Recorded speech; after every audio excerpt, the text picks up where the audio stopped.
Spending less on energy is all about habits. And some of your habits may be costing you money and you don't even know it. With the price of energy soaring, people are looking for ways to ease the pain in the pocketbooks. And the strain on the pocketbook. So if opening your energy bill when it arrives in the mail is giving you hives, and it has been doing that to us, then we're here today to give you some ideas that maybe you haven't thought about. If you don't know us, here's a little introduction. I'm Larry. And I'm Hope. And we're from Under the Median, where we look for ways to live frugally.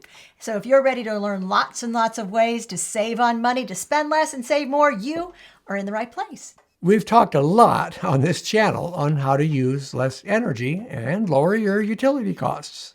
In fact, we just did a video on 25 ways to lower your winter utility bills.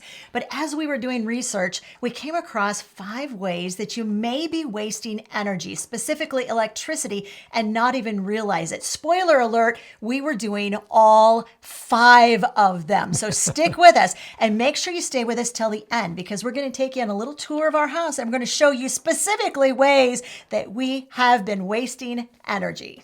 Now, we were very, very motivated to do this program because we just received the largest energy bill that we have ever received in 12 years of owning this house.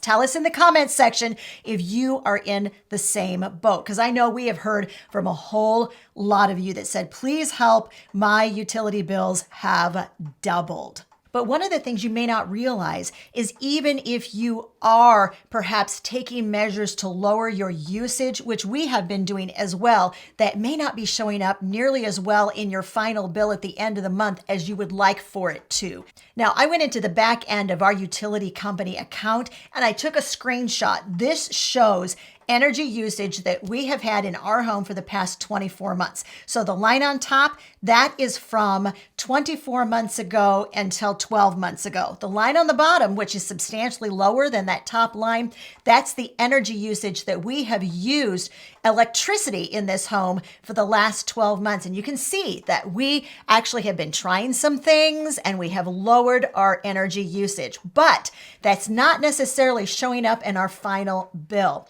When you look at the cost of electricity, the cost really hasn't gone up that much. In fact, we were surprised. We had to dig a little bit. It took us about 15 minutes, guys, to find the current amount that is being charged for electricity across the United States. It's really only averaging about 14 cents per kilowatt hour. But if you live in Hawaii, you are feeling the sting because your cost per kilowatt hour is way over 30 cents per kilowatt hour. If you live in the Midwest, this is much more moderate. We're right at about that average of 14 cents per kilowatt hour. But look at this chart, guys. Once again, this is information directly from our utility account. And it is showing that although the amount they're charging for electricity has only gone up a couple of cents in the past 12 months, look what has soared. The amount that they are charging to actually supply that energy to you. And I told you this a few months ago. I said utility companies, especially in the US, are heavily regulated. They can only raise their rates so much per local law and national law. So to make up for the difference in what they're having to spend to get that electricity, they are going to make it up by charging you substantially more to actually supply the energy to you. And that is a hidden fee that they tack on so that they can meet the regulations. And also make more money. Yeah. But if you're like us and you're ready to fight back and you're ready to find every single area that you could be saving money in every month and lowering the amount that you are actually using, stick with us and let's get started. The first way that you may actually be using more energy than you may realize every month is keeping old appliances. You know, appliances have gotten so much more efficient over the last 10 years. So if you have anything that's, say, over 10 years old, and we have a couple of refrigerators that are much older than that, then they're going to be using some more electricity than the newer units are. But you have to kind of consider, is the cost of getting a new refrigerator in your budget right now? And for us, it isn't. So we're not going to update those. But we did update our freezer in 2020? We did It that? was 2020. Right Right during in the middle of lockdown. right in the middle of the pandemic. And freezers were in very short supply. We happened to find a local supplier that was able to order and get a freezer in for us in pretty good time. I think it took a couple of months, didn't it, for them to get it in. And it's an Energy Star unit, and it uses substantially less than our old 1970s freezer, and it's about twice as large as that unit. So we came out ahead on that deal. So in case you want some definitive values and you're thinking, give me something I can work with here. Older refrigerators, now we're talking refrigerators that are more than, say, 10 years old, could be using as much as 1,700 kilowatt hours of electricity per year. That very same size of refrigerator that is an Energy Star model could be using substantially less. It could come in as low as 450 kilowatt hours per year for the exact same size model. So there is a significant difference. So what does that mean money-wise? I'm going to show you the money, all right? So an electrical cost, let's assume 12 cents per kilowatt hour. This is figured on last year's kilowatt hours charge. Right now it's about 14 cents per kilowatt hour in the US. Last year it was 12 cents per kilowatt hour for electricity.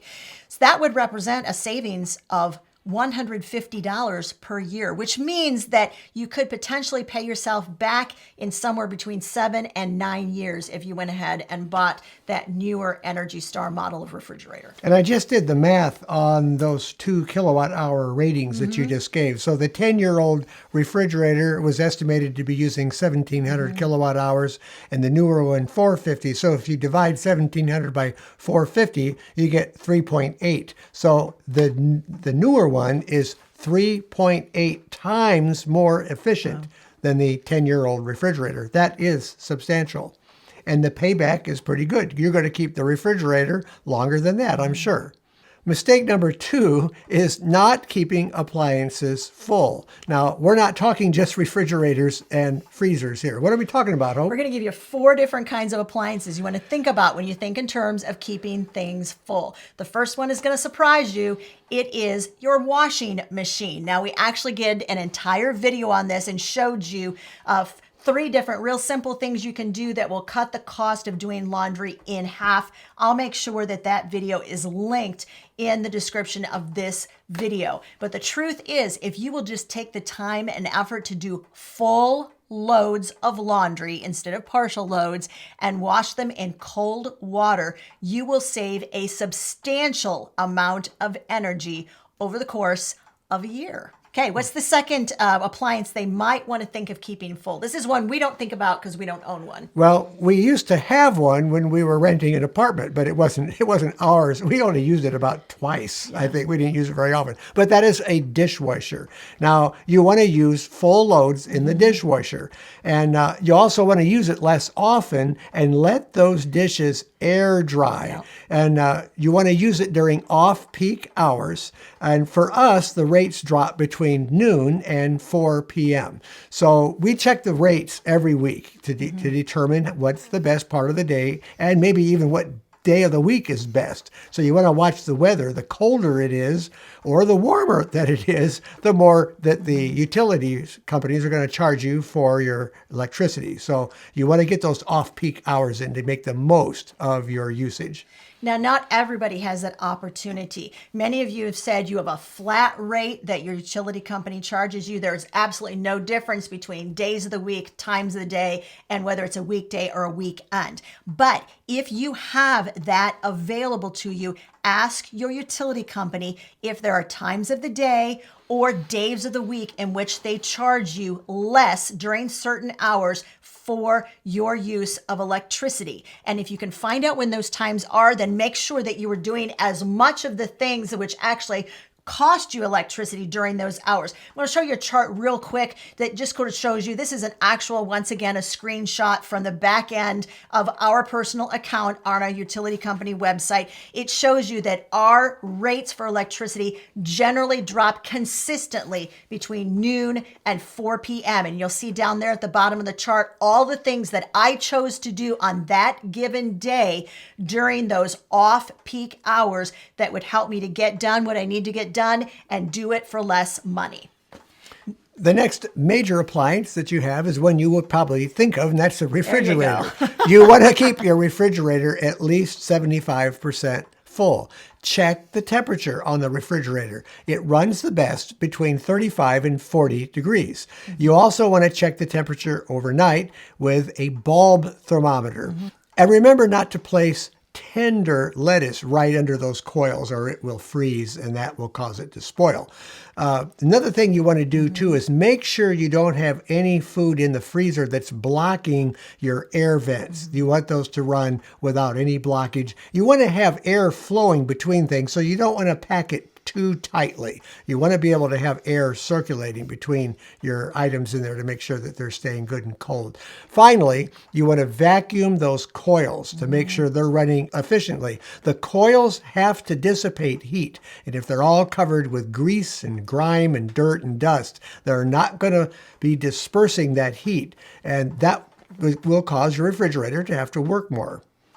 Now, let's move on. And Larry sort of alluded to this. The last appliance you want to make sure that you keep full is your freezer. He mentioned not to keep the freezer overly full. Keep it about 75% full. If you have a freezer, particularly like a chest freezer, you're just paying to keep air cool if there's nothing in it. So you can put anything in there you want to take up that space. You can put gallon jugs full of water in there. You can put just gallon jugs in there. You can put even smashed up those plastic bags you get from the grocery store. You put your groceries in. You can put those in there. Anything that's going to take up some of that extra space. Now, the other thing you want to bear in mind with your freezer is if you have frozen food in there, it actually helps your freezer because that frozen food will tend to help the food that you put on top that you're getting ready to freeze. It will help it stay colder underneath and it will freeze more quickly, and it will actually help your freezer to run most efficiently if you actually have enough food in there that is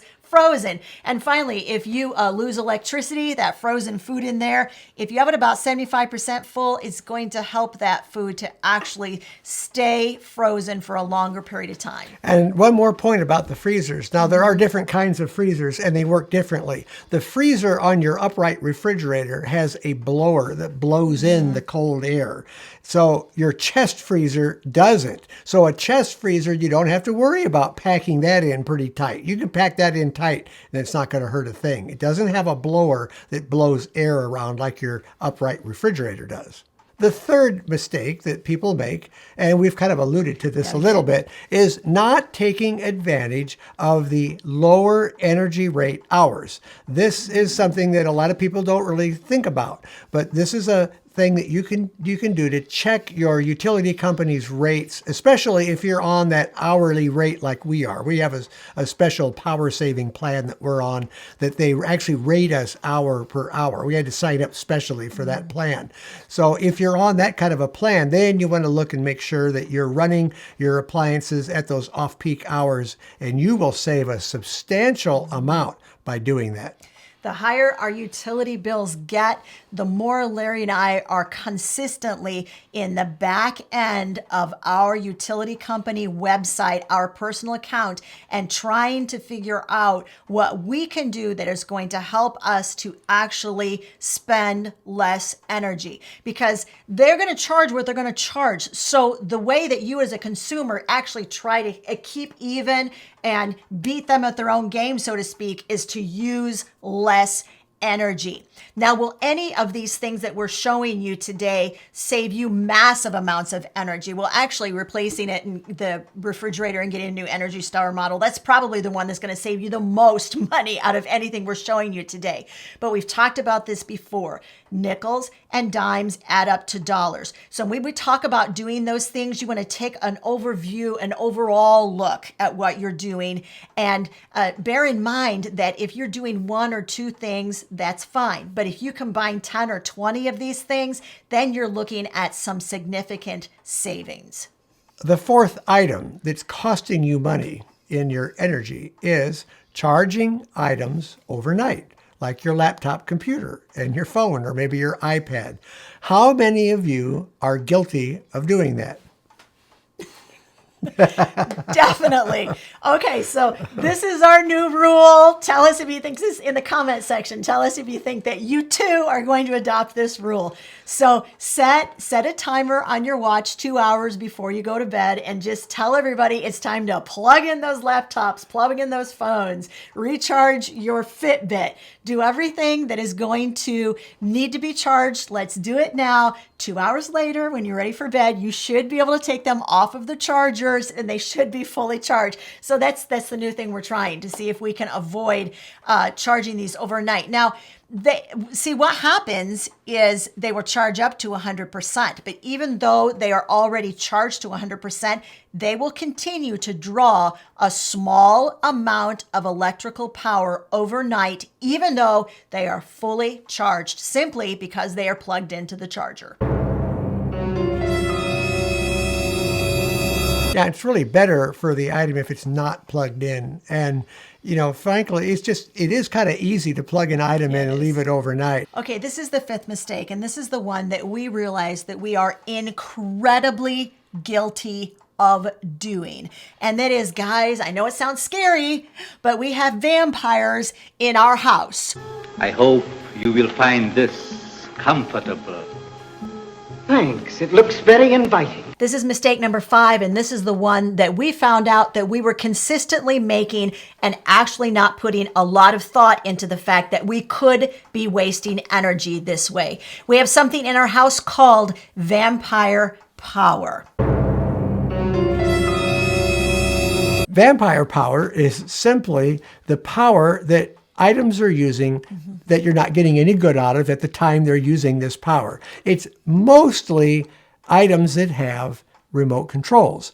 If you have a TV or a radio stereo unit that has a remote control, your garage door opener, it has to stay in a standby mode in order for it to come on remotely. So that uses a small amount of watts. It's not a great deal, but if you add it up over all the amount of appliances that you have in your house that are wireless, and you multiply that over a year, it can actually come out to 10 to 20% of your electric bill. And that can be pretty substantial. Now, you may also have heard vampire energy or vampire power referred to as standby power or phantom load. So if you've heard those terms, they're exactly the same thing we're talking about. Now, in order to give you an idea of exactly what this looks like in the average home, I sent him off around the house with a list of the top 10 ways that homes are using phantom power and said, let's find out how much energy we're actually wasting. So we're going to go through each of them one at a time. Then at the end, stick with us because we're going to give you the formula that we used to figure out exactly what this was costing us per year, so you'll be able to do exactly the same thing in your own home. The kilowatt meter, by the way, in case you don't know, we've mentioned it on the program a number of times. We absolutely love it. We recommend it. We'll leave a link in the description of this video in case you want to get your own. It will help you immensely in measuring how much energy anything that plugs into the wall uses. All right, Larry, what'd you find when you went off with my list? Well, the first item that I checked was our desktop computer that we do our editing on. So this is our actual editing computer for these programs. Yay. Now, when it's turned, and you know what's funny about this? That computer does not have any remote control hooked up to it. Yeah. So you But would think not going to use any phantom power, right? well, the thing is, it does have Bluetooth and some other things that use power. So even though it doesn't have a physical remote, it is still using some power, even when it's shut off. So when it's shut off, as you'll see by this video, I had to take a video because it does not use a straight amount of power. It fluctuates between 0 and these other small amounts that you're seeing on the screen here. Isn't that interesting? So it's not just a set amount. And we noticed a couple of appliances that do this. We have a printer. It's a Brother printer and scanner, and that uses 3.2 watts of phantom power when it's not working. It has to be idle because it's hooked up through a wireless extender. It's not a wireless printer, but we use it as one going through a wireless extender. And that wireless extender has a fluctuating power scenario just like the computer does. So it also varies a little bit, as you can see in this video that I'm shooting of the kilowatt meter while it was on it. So Now, what we do though with that printer is we allow it to go into sleep mode, and we all do that, right? We think, well, I'm just not going to turn it off. I'm just going to let it. It's going to go into sleep mode, and that's just like it's off. That's actually not the same thing as off. It's in sleep mode, which means that it's ready to use whenever you need it, and it is using power. yeah, it's actually using that 3.2 watts in sleep mode. All So it's probably better if we shut that off. How about our router? Well, the router stays plugged in all the time. Frankly, it does get used a lot because we're on the internet yeah, it a lot. does. We've got 4 of us using computers, sometimes all at the same time. But the router stays on and it runs at 16.5 watts all the time. It's pretty consistent. It doesn't vary a whole lot. We have a stereo, and it's just an old receiver. It's a good one. It has a remote control, and you would think it would use some power when it's not turned on. It actually has a little red LED light on the off and on switch that's running, but it does not register on the kilowatt meter. So that means it's using substantially less than 1 watt, even when it's shut off. Yeah, let's talk about that just a sec, because our coffee maker, we found exactly the same thing. It's got a clock, and we tell it when to make our coffee in the morning because, we don't want to turn it on. We want it to automatically come on and make our coffee for us. And so we know it has to be using some energy, and yet both of those items, when we plugged in the kilowatt meter, it registered as 0. So if it's less than 1 watt usage, it's going to register as 0. But you can't take that for a fact because it could be using just a little less than a watt and it's just not registering. So some, but less than a watt. Yeah, just not using enough that we can measure. Phones? We have a phone answering machine combination. It actually has 5 wireless phones hooked up to it. It's an old Panasonic Really system. old. So while it's running and it's plugged in and turned on, it has to be in order for it to answer calls. That is running 2 watts all the time. So it's always drawing 2 watts of power. Our TV, we have a 47-inch Samsung TV set, and the phantom power on this item is the highest of anything that we have in the house. It is using 12.5 watts of phantom. That is Even turned off. even right? turned Yep. off. It's fully off, and that's what it's using. Interesting. A microwave? Okay, the microwave, of course, has a clock and it has some electronics in it that run 24/7. That doesn't use a lot of power. It measures out at 1.1 watts. Your garage door opener, ready at the flick of a switch to open the door for you. What's it run at on phantom power? Phantom power on our garage door opener is 2.8 watts, and it is a pretty new unit. We had that put in about 1.5 years ago when our old one went out. Video game consoles, we don't really have any. Our 17-year-old just bought himself one. It's a very old one. It's Mario. He doesn't plug it in unless he's using it. So, but if you have a video game console, you might want to check that. Coffee maker, we just mentioned that it registered at 0 watts, which really surprised us.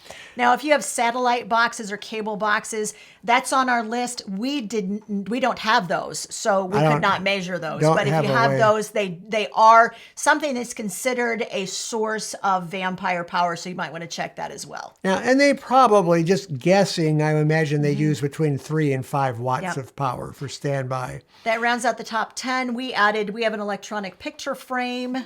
Yeah, that we have that has a clock out on it. Yeah, we leave it in the clock mode. It's kind of nice. And so that runs all the time, 3.5 watts. So this, like I said, this isn't a lot of items. I think most people probably have more items in their house than we do that uses phantom power. But if you add all that up, it comes to about 61 watts. If you want to figure out how much that's costing you over a year, there's a way to do that. So the formula for kilowatt hours is watts times time.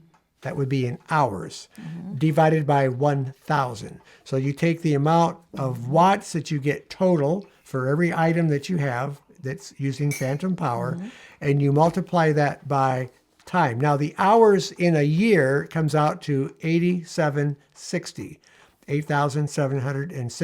For hours, it's 61 times 8760. 8760 represents how many hours there are in a year. So you divide that by 1,000. That's how much phantom power we're using in a year. So if you take that and you multiply that by 14 cents, 14 cents is how much they charge us for each kilowatt hour here in Illinois. You have to figure out what it is in your utility bill, what your utility company charge you, and go from there. So what we came out with was a total of $74.30 a year is how much we're just kind of throwing down the drain by having the phantom power. Now you have to kind of take into consideration how important is it for you to leave your garage door opener plugged in? For us, it's pretty important. And you have to kind of figure out, well, what are you willing to pay for and what's convenient for you? I think we're going to leave our coffee maker plugged in. Definitely. Yeah. The TV, we could put that on a switch. We can just put that on a power strip, and that would shut that off. That could include some other appliances that we have in there as well. I didn't figure our DVD players or our Blu-ray player, and those also use phantom power because they have remote controls. So if we shut all that off, that isn't going to hurt anything because there's no built-in clocks. Well, you got a built-in clock. Every time you shut it down, you got to reset the clock. That would be your microwave, coffee maker, whatever. So you got to figure out what's convenient for you and how much do you want to save. Now, if you're ready to save a lot more on your utility bills, then you want to take a look at this video we did. We gave you 25 ways that you can lower your winter energy costs. That video is right over there, and that's what you're going to want to take a look at next.